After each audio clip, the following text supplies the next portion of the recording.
Imagine చేయి నువ్వు earth ని వదిలి లైట్ స్పీడ్ లో స్ట్రేట్ గా వెళ్తూ ఉంటే ఇక్కడ దాకా రీచ్ అవుతావు. మీరు లైట్ స్పీడ్ లో ట్రావెల్ చేస్తున్నారు. జస్ట్ 8 మినిట్స్ లో మీరు మన సన్ దగ్గర ఉంటారు.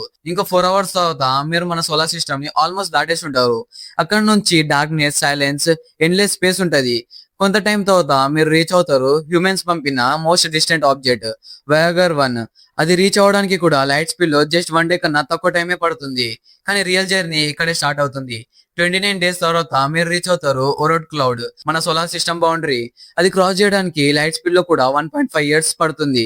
నెక్స్ట్ 4 ఇయర్స్ తర్వాత మీరు మన నియరెస్ట్ స్టార్ దగ్గర రీచ్ అవుతారు. కానీ అక్కడ మీరు ఎక్స్పెక్ట్ చేసిన లాంటివి ఏమీ ఉండవు.